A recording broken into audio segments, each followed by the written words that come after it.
Businesses are lining up to have dinners at Mar-a-Lago.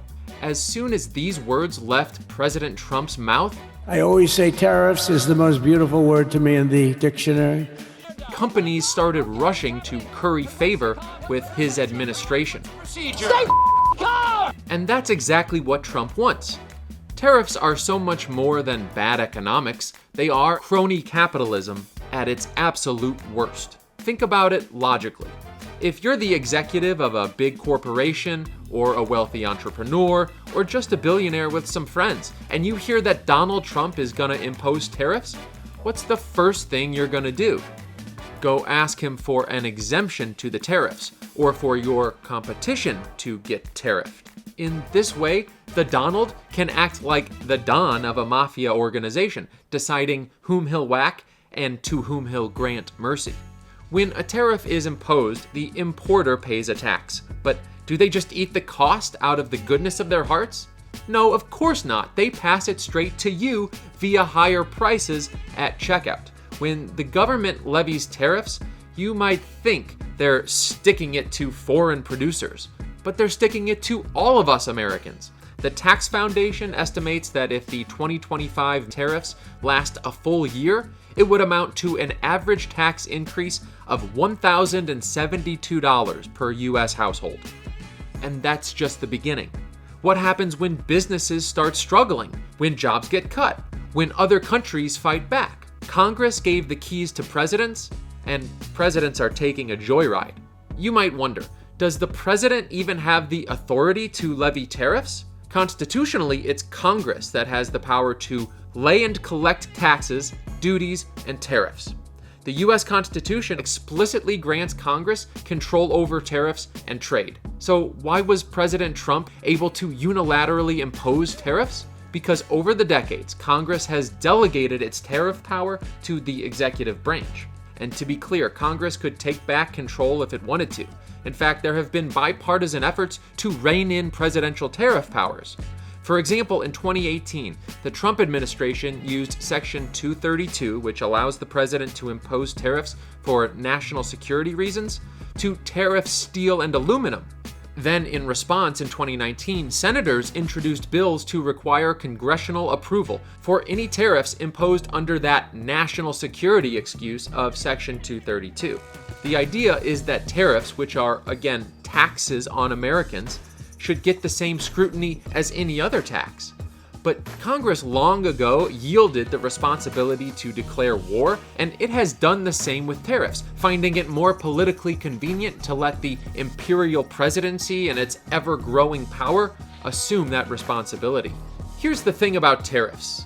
If you tax your trading partner's goods, you can't be surprised when they retaliate. You tax my exports, I'll tax yours. Congratulations, now we have a trade war. And like in a real war, both sides take damage, and neither side wins. The worst trade war ever? Smoot-Hawley, 1930. Congress hiked tariffs on 20,000 goods, trying to protect farmers. Did it work? Nope, it backfired. Hard. Because the world didn't take Smoot-Hawley lying down. Foreign trading partners clapped back with tariffs of their own. The result? A global trade disaster. World trade plummeted 65%. Rather than saving the US economy, Smoot-Hawley exacerbated the Great Depression. Now fast forward to 2018. The US imposed tariffs on Chinese imports, and China retaliated with tariffs on US goods. American farmers got caught in the crossfire when China slapped heavy tariffs on US soybeans, cutting US soybean exports to China to basically nil by late 2018. U.S. soybean exports to China fell nearly 100% compared to the previous year. American farmers suddenly had soybeans piling up with nowhere to sell them. So the U.S. government rolled out $28 billion in bailout payments to farmers to somewhat compensate for the lost sales, essentially using taxpayer money to band-aid a self-inflicted wound. The lasting truth is, there are no winners of wars, military wars or trade wars. They're a game of chicken where both cars crash. And if you've ever been confused by the entire concept of war in the first place, then hit like below. In the early 1800s, Britain imposed tariffs on grain imports, claiming they were necessary to protect domestic farmers. Instead, these so-called corn laws crushed workers with higher food prices, stagnated wages, and enriched the elite. However, a small group of classical liberals created the Anti-Corn Law League and changed the history of Britain forever. In 1838, the Manchester Anti-Corn Law Association was created. They knew the political path was blocked by the aristocracy, so they started a campaign to convince the general public that tariffs were immoral. The Anti-Corn Law League didn't just argue against tariffs. They turned free trade into a moral cause. Their message? Protectionism isn't just bad policy. It's a system of legalized plunder. And it worked. Even Prime Minister Robert Peel, once a firm supporter of the Corn Laws, started cutting tariffs on manufactured goods. But he refused to touch agricultural protectionism until disaster struck in 1845. That's when the worst rains in living memory devastated Britain's food supply. Wheat production collapsed. In Ireland, the potato crop failed, leading to mass starvation. Free trade was no longer just an economic debate. It was a matter of life and death. So on June 26, 1846, the British Parliament repealed the Corn Laws, opening Britain to unrestricted grain imports. Food prices dropped, wages grew, industrial production soared, and for the next 70 years, Britain was the world's freest economy, and its prosperity exploded. And Britain's victory over tariffs wasn't just a local affair, it ignited a global shift toward free trade. Over the next 6 years, France, Italy, Germany, Belgium, Switzerland, Spain, Portugal, and Sweden all signed trade liberalization treaties, dramatically lowering tariffs across the continent. For the first time, Europe experienced unprecedented free trade, proving that tariffs destroy economies and removing tariffs builds them. Trump is far from the only president to have tried tariffs. We talked about Smoot-Hawley. That was signed into law by President Herbert Hoover in 1930. But here are two more famous and disastrous examples. In the 1980s, the Reagan administration imposed tariffs on Japanese cars because, well, Japanese cars were outcompeting their American cousins by making cheaper, longer-lasting vehicles. One result was that Japanese companies simply moved their factories and assembly lines to the US.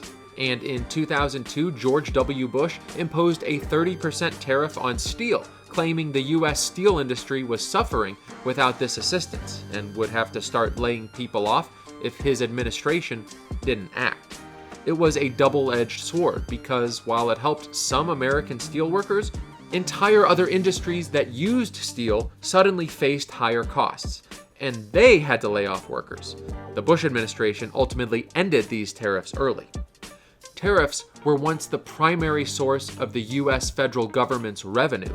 This stems from the Tariff Act of 1789, which was well before the introduction of the income tax. It was the first significant legislation after the Constitution was ratified, and it taxed all imports from 5 to 15%. It went even further, creating an additional 10% tax on imports brought to the US on ships that were not of the United States. Of course, this was deeply ironic, because just 15 years earlier, the Boston Port Act had authorized the British Navy to blockade Boston Harbor, forbidding any exports and allowing only provisions for the British Army and necessary goods, such as fuel and wheat, to be imported. So it's not hard to imagine colonists hearing about the Tariff Act of 1789 and being like, didn't we just fight a whole war because we hated taxes and tariffs so much? Given all these downsides, one might ask, why use tariffs at all? The argument is usually that tariffs can achieve certain goals as a negotiating tactic. Protect vital industries, counter unfair trade, reduce trade deficits, force other countries to open their markets, and so on and so forth. The reality?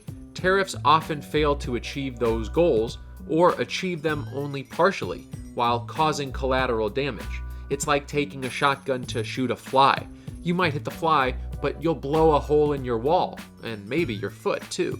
Take the US-China trade situation. The tariffs were supposed to pressure China into ending practices like intellectual property theft and forced tech transfer.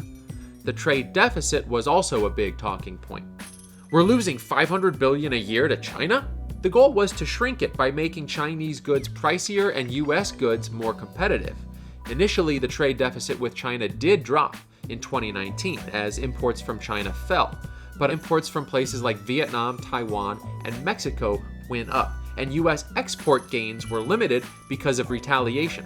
There was also hope that tariffs would rejuvenate American manufacturing industries, the whole "bring back our factories" narrative.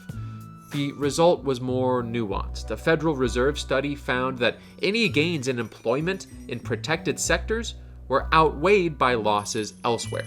Another aim, forcing concessions from trade partners. Did that work? Arguably, yes, in some small ways. For example, the US used tariff threats to renegotiate NAFTA into the USMCA with Canada and Mexico. And tariff threats on Mexico over immigration, a controversial move by Trump in 2019, did seem to prompt Mexico to deploy more security to reduce migrant flows.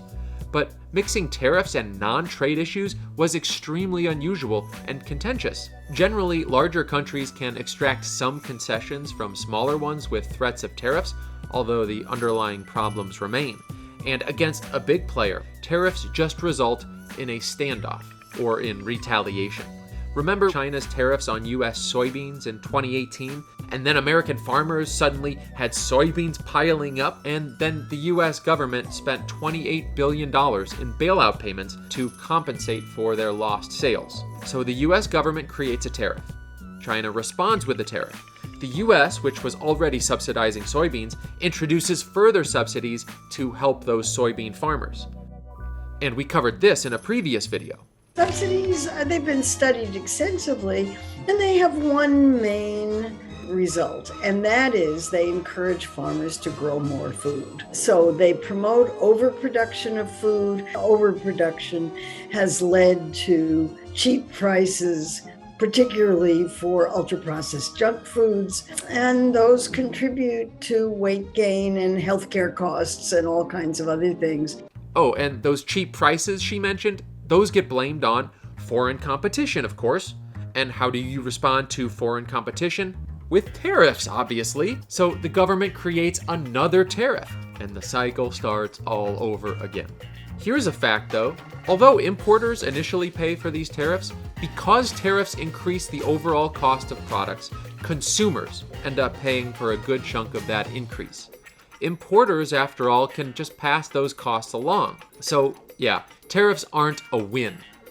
Even if they are used as a negotiating tactic, the bottom line is tariffs are a tax on you that have destroyed the economies where they've been introduced every single time.